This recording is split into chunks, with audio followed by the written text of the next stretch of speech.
حدیث شریف شاید پڑھی آپ کے سامنے. اس حدیث کے اندر اللہ کے رسول نے پیشین گوئی کی ہے. فرمایا ان ثوبان رضی اللہ تعالی عنہ قال رسول الله صلى الله عليه وسلم يوشك الأمم أن تداعى عليكم كما تداعى العقلة إلى قصعتها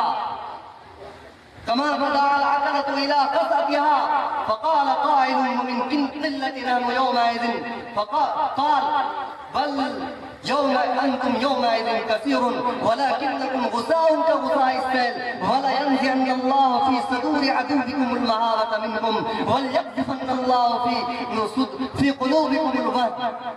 قال قائل يا رسول الله ما المعنى؟ قال حب الدنیا و کراہیت الموت. اللہ کے رسول صلی اللہ علیہ وسلم نے اس حدیث کے اندر فرمایا, حضرت ثوبان اس حدیث کے راوی ہیں, فرماتے ہیں ایک زمانہ آنے والا ہے, اس زمانے میں دنیا کی تمام قوم, چاہے ہنود ہو, چاہے سکھ ہو, چاہے عیسائی ہو, چاہے کوئی بھی قوم ہو, وہ تم کو مٹانے کے لیے مشورے کریں گے اور چاروں طرف سے تم کو مٹانے کے لیے ایسے پھر پڑیں گے, ایسے دوڑ پڑیں گے جیسے کہ دسترخوان چن دیا گیا ہو اور دسترخوان پر کھانے لگا دیے گئے ہوں اور کھانے والوں کو بلایا جاتا ہے. چنانچہ آج ہم دیکھتے ہیں کہ وہ قوم جن کو اپنے پیشاب کرنے کا طریقہ معلوم نہیں ہے, وہ قوم جو کبھی پیشاب پیتی ہے, کبھی گوبر کھاتی ہے, وہ قوم کبھی مردوں کی شرمگاہ کو پوچھتی ہے, کبھی عورتوں کی شرمگاہ کو پوچھتی ہے, وہ قوم جن کو اپنی بہنوں سے برتاؤ کا طریقہ معلوم نہیں ہے, وہ قوم جن کو کھانے کا طریقہ معلوم نہیں ہے, وہ قوم پتہ نہیں کس چیز میں خدا کو ڈھونڈ کر آتا ہے, کبھی جادوگر کو خدا مانتا ہے, کبھی موسم کو خدا مانتا ہے, کبھی سورج کو خدا مانتا ہے, کبھی ستاروں کو خدا مانتا ہے, کبھی تاروں کو خدا مانتا ہے.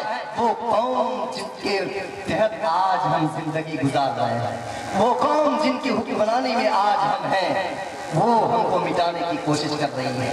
اور وہ قوم جن کو کل مسلمانوں نے اتنا مارا تھا, حضرت عمر فاروق کے زمانے میں اعلان ہو گیا کہ مدینے کے اندر ایک بھی یہودی نہ رہے. ایک بوڑھا یہودی حضرت عمر فاروق کے دربار میں آیا تھا اور کہا تھا, عمر فاروق تمہارے نبی نے کہا تھا کہ یہودیوں کو مدینے میں رہنے دیا جائے گا, تو تم مجھے کیوں نکال رہے ہو؟ عمر فاروق نے کہا تھا, او اللہ کے دشمن, او نبی کے دشمن, او قرآن کے دشمن, خدا کی قسم مجھے نبی کا ہر ایک فرمان یاد ہے, نبی کے کہے ہوئے الفاظ کے زیر و زبر یاد ہے. نبی نے یہ بھی کہا تھا کہ ایک دن آئے گا جب یہ مسلمان تمہیں مدینے سے نکالے گا, یہاں تک کہ جزیرے عرب سے نکالے گا, اور تم آگے آگے دوڑو گے اور تمہاری اونٹیاں تمہارے پیچھے پیچھے ہوں گی. خدا کی قسم میں عرب سے یہودیوں کو پاک کر کے جوڑوں گا. اور ان یہودیوں کو حضرت عمر فاروق نے عرب سے نکال دیا تھا. کل یہی یہودی تھا جن کو زمانے میں کہیں جگہ نہیں ملتی تھی. ہٹلر نے ان کو اتنا مارا تھا کہ کہیں ان کو جگہ نہیں مل رہی تھی. انہوں نے اپنی کشتی پر لکھ دیا تھا کہ ہم بغائے ہوئے قوم ہیں, کوئی زمانے والے, دنیا والے, کوئی حکومت والے, مجھے جگہ دے دو. چنانچہ فلسطین کے مسلمان, فلسطین ایسی جگہ ہے جہاں انبیاء کی کثیر تعداد نازل ہوئی ہے, فلسطین کے مسلمانوں نے ان پر رحم کھا کر کے تھوڑی سی جگہ دی. اور یہی یہودی آج فلسطین کے مسلمانوں پر عرصہ حیات کو تنگ کر رکھا ہے. یاد رکھیے, وقتی طور پر یہ کتنا بھی طاقتور ہو جائے, خدا کی قسم یہ طاقتور نہیں ہے. یہ کل بھی ذلیل تھے, آج بھی ذلیل ہوں گے, اور ایک وقت آئے گا ان قریب وہ زمانہ آ رہا ہے کہ موسیٰ علیہ السلام آئیں گے اور ان کو ذلت کے ساتھ قتل کریں گے. قرآن نے کہا دیا ہے ضُرِبَتْ عَلَيْهِمُ الذِّلَّةُ وَالْمَسْكَنَةُ, کہ اس پر ذلت اور مسکنت کی مہر مار دی گئی ہے. یہ کبھی کامیاب نہیں ہو سکتی ہے, کبھی باعث نہیں ہو سکتی ہے. چنانچہ تمام قومیں مسلمانوں کے پیچھے پڑی ہوئی ہیں اور ختم کرنے کی کوشش کر رہی ہے. جس زمانے میں یہ حدیث اللہ کے رسول نے ارشاد فرمایا, اس زمانے میں صحابہ کی کثرت تھی اور اتنے مسلمان نہیں تھے جتنے کہ ابھی ہیں.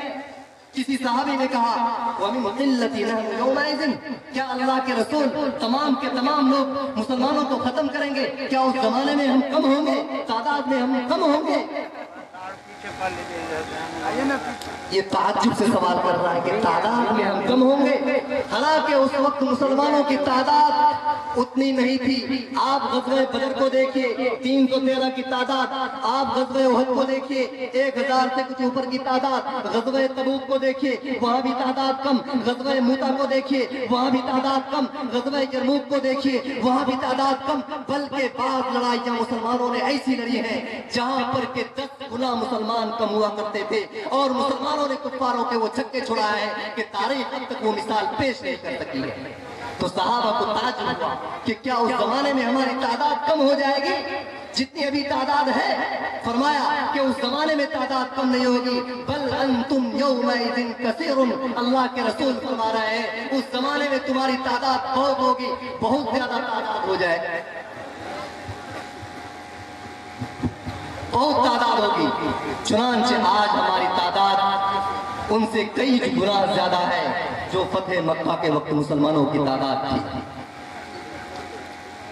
صحابہ کو تعجب ہوا کہ جب مسلمانوں کی تعداد اس تعداد سے زیادہ ہوگی، ہم دیکھ رہے ہیں کہ ہمارے زمانے میں مسلمانوں کی تعداد 10,000 ہے اور کفار کی تعداد لاکھوں ہے اور مسلمان غالب ہو رہے ہیں۔ ہم دیکھ رہے ہیں خالد بن ولید پر نظر پڑتی ہے جنہوں نے چھکے چھڑا دیے تھے رومیوں کے، زرار بن ازور پر نظر پڑتی ہے جو ننگی پیٹھ پر ننگے بدن سواری کی حالت پر 60 صحابی کو لے کر 60,000 کو شکست دے رہے ہیں۔ اس زمانے میں ہماری تعداد اتنی ہوگی، ان کے باوجود ہماری یہ حالت ہوگی۔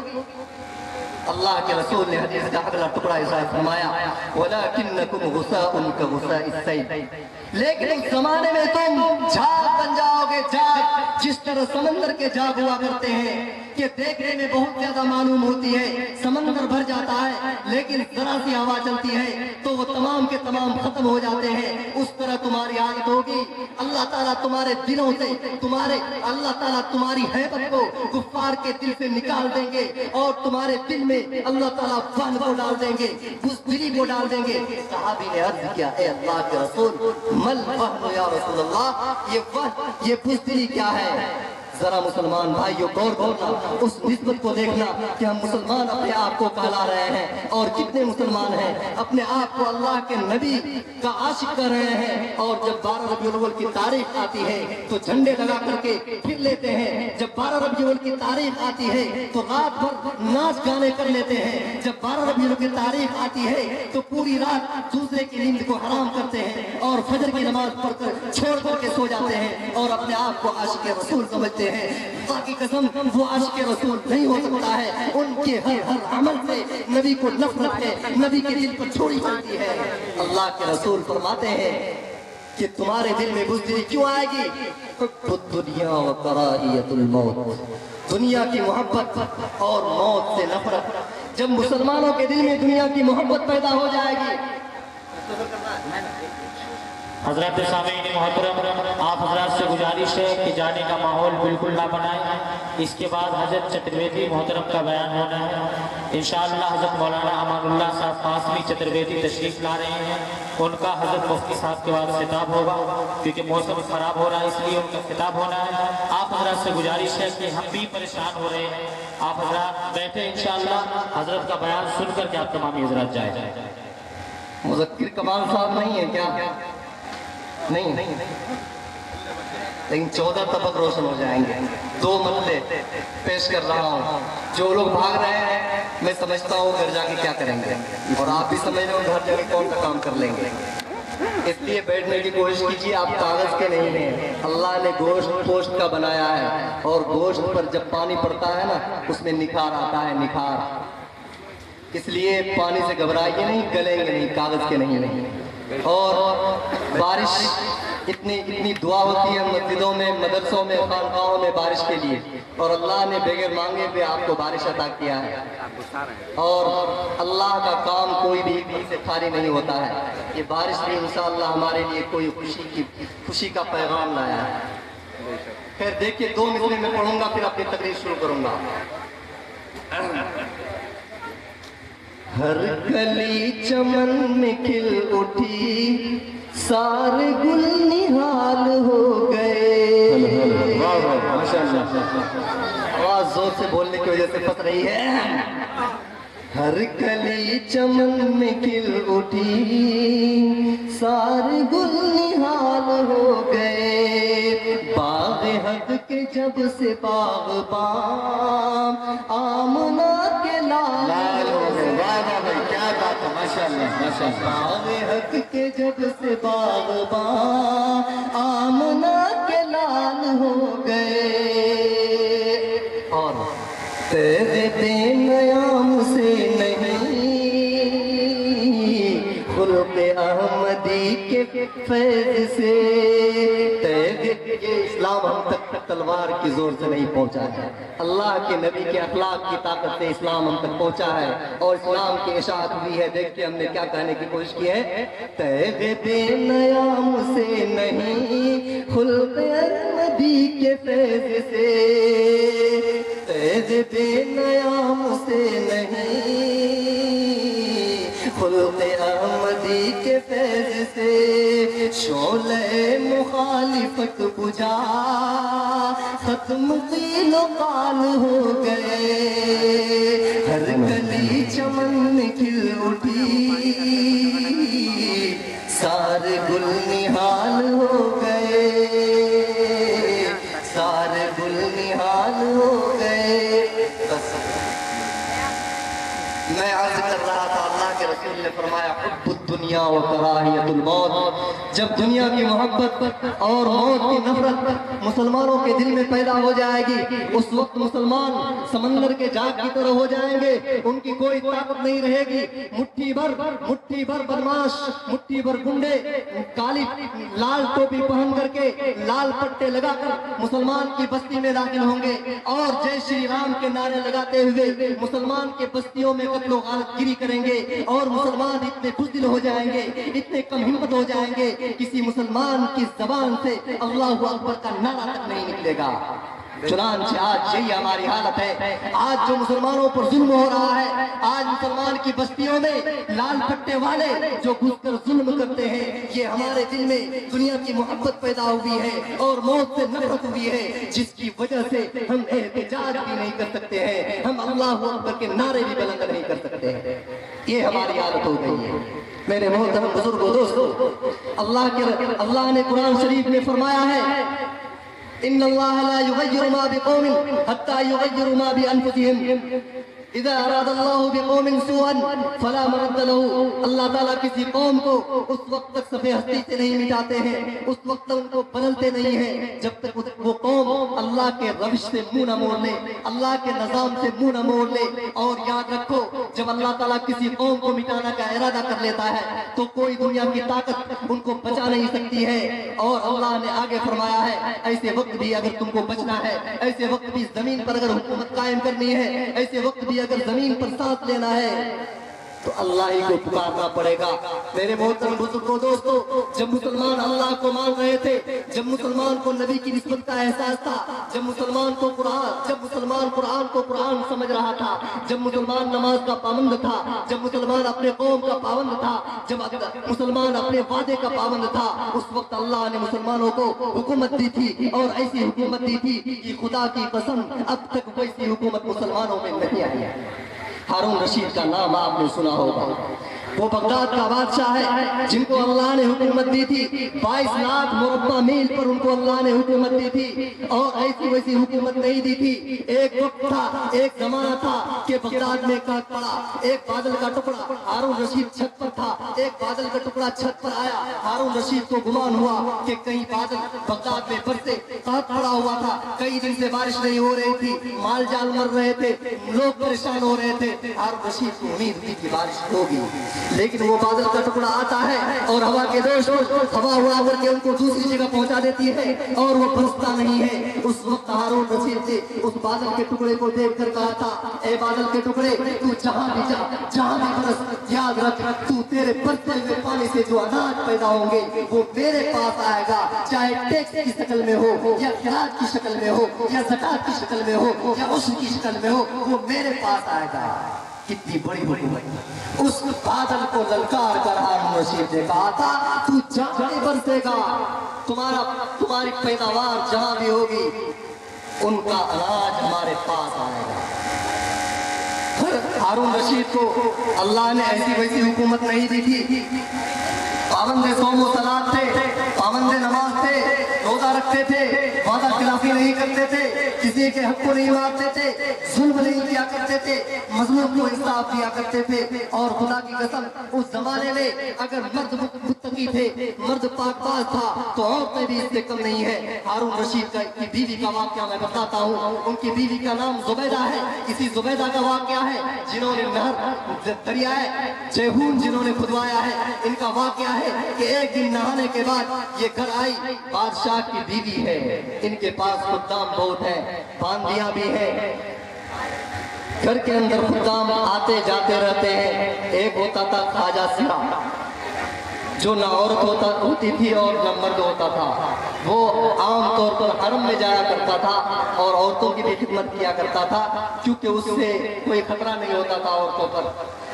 تو ہے یہ زبیدہ ایک مرتبہ نہا کر کے اپنے بال صحن میں خشک کر رہی تھی، اور ان کو ڈر نہیں تھا کہ کوئی صحن میں آئے گا، لیکن وہ خدام جو خواجہ سرا تھا، وہ غلام تھا، وہ گھر آیا جایا کرتا تھا، اچانک صحن میں داخل ہوا اور زبیدہ جو بال خشک کرا رہی تھی، خدا کی قسم اس بال پر اس غلام کی نظر پڑ گئی، اور زبیدہ کی بھی نظر پڑ گئی غلام پر کہ اس غلام نے میرے بال کو دیکھ لیا ہے۔ خدا کی قسم تاریخ میں لکھا ہے کہ زبیدہ اسی وقت اندر گئی اور قینچی لیا اور قینچی لے کر اپنے سر کے تمام بال کو کاٹ دیا اور کہا جس بال پر غیر محرم کی نظر پڑ جائے وہ بال زبیدہ کے سر کے قابل نہیں ہے۔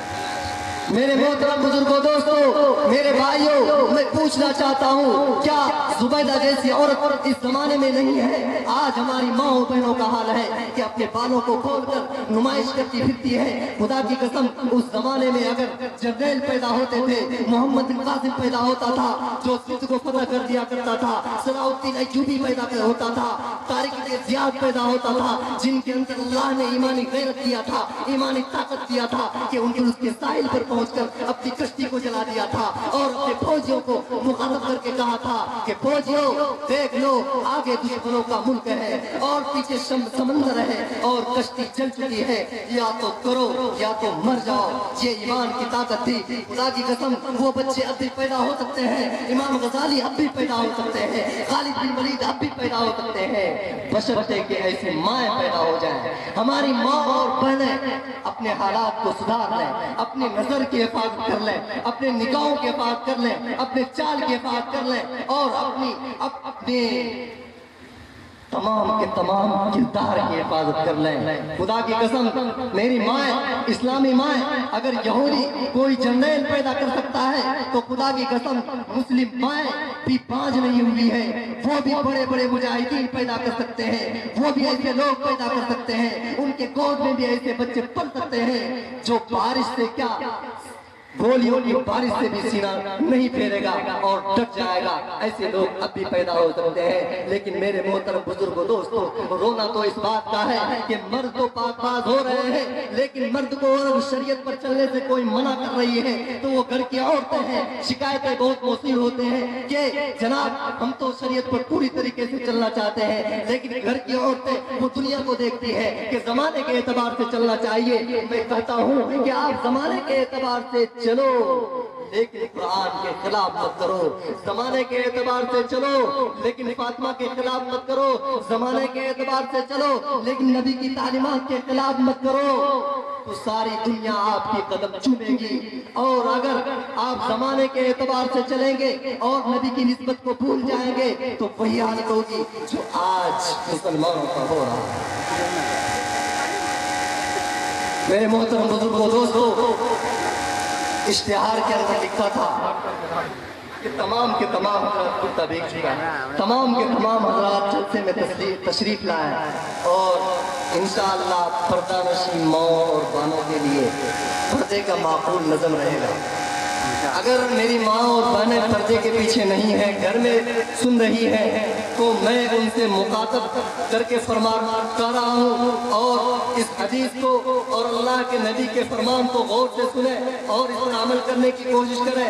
اللہ کے رسول صلی اللہ علیہ وسلم جب طائف گئے تھے تبلیغ کرنے کے لیے، لوگوں نے بہت پریشان کیا، مارا اور مار مار کر کے لہو لہان کر دیا۔ ایسے وقت میں جو کہ اللہ کے نبی کے محبوب، اللہ کے نبی اللہ کے محبوب ہیں، اور اللہ نے اپنے نبی کی اتنی محبت کی ہے، خدا کی قسم اتنی محبت کی ہے کہ آج نہ لیلا نہ مجنو نہ شیری نہ فرحات نہ رومیو نہ جولٹ اور کیا کیا ہے عشق کی داستان لکھ کر چلے گئے، لیکن اللہ نے اپنے نبی سے جو محبت کیا ہے اس طرح کی محبت کسی نے نہیں کیا ہے۔ اللہ کو غیرت، اللہ کو غصہ آنا تھا، اللہ نے اپنے نبی کی دلجوئی کے لیے اپنے نبی کو معراج پر بلایا۔ علماء بیٹھے ہیں، بہت ذمہ داری کے ساتھ میں عرض کر رہا ہوں، اللہ نے اپنے نبی کو کہاں بلایا؟ تمام کے تمام لوگ بیٹھے رہے، جو لوگ بیٹھے ہیں میں سمجھتا ہوں اللہ نے ان کے سینے کے اندر شاہین کا جگر دیا ہے، اور وہ انشاءاللہ یہی لوگ ہوں گے جو قیامت کے قریب امام مہدی کی فوج کے ساتھ شریک ہوں گے، جو امام مہدی کے لشکر کا ٹکڑا ہوں گے۔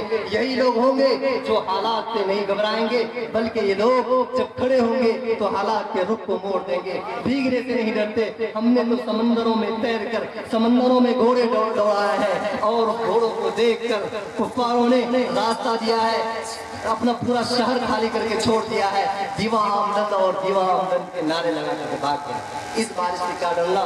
یہ بھی اللہ کی ایک مخلوق ہے۔ وقت کی قلت ہے، پھر میں حدیث پیش کرتا ہوں۔ اللہ کے رسول صلی اللہ علیہ وسلم نے فرمایا، یا لیت شعری کیف امتی بعدی حین تتبختر رجالهم وتمرح نساؤهم ولیت شعری حین یسیر کیف امتی حین یسیرون صنفین صنف الناس بنحورهم فی سبیل اللہ وصنفا عمارا لغیر اللہ۔ اللہ کے رسول نے فرمایا کہ کاش کہ مجھے معلوم ہو جائے کہ وہ زمانہ جب آئے گا تو میری امت کا کیا حال ہوگا، میری امت پر کون سے ظلم و ستم ہوں گے۔ جب میری امت کے مرد اکڑ کر چلیں گے، وتمرح نساؤهم، اور میری امت کی عورتیں کیا کریں گی؟ اتراتی پھریں گی، مٹک مٹک کر چلیں گی اور نمائش کرتے ہوئے چلیں گی۔ اور فرمایا اللہ جانے میری امت کا اس وقت کیا حال ہوگا جس وقت میری امت کی دو جماعت ہوگی، ایک جماعت کچھ بھی کام کرے گی تو اللہ کے لیے کرے گی، فی سبیل اللہ کرے گی، اور ایک جماعت وہ ہوگی جو کچھ بھی کرے گی تو غیر اللہ کے لیے کرے گی، دکھاوے کے لیے کرے گی، لوگوں کو دکھانے کے لیے کرے گی۔ ایسے وقت میں میری امت کا کیا حال ہوگا، کاش کہ مجھے معلوم ہو جاتا۔ میرے محترم بزرگوں، دوستوں، باتیں بہت کہنی تھی، موسم نے ایسا پلٹا کھایا ہے کہ اب زیادہ لڑنا موسم سے مناسب نہیں ہے۔ انشاءاللہ اور بھی بڑے بڑے علماء کرام یہاں موجود ہیں، ان کی بات سنیں گے۔ جتنی بات آپ نے ہم سے سن لی ان پر عمل کرنے کی نیت سے کر لیں۔ اللہ تعالی ہم سب کو عمل کرنے کی توفیق عطا فرمائے۔ وما علینا الا البلاغ۔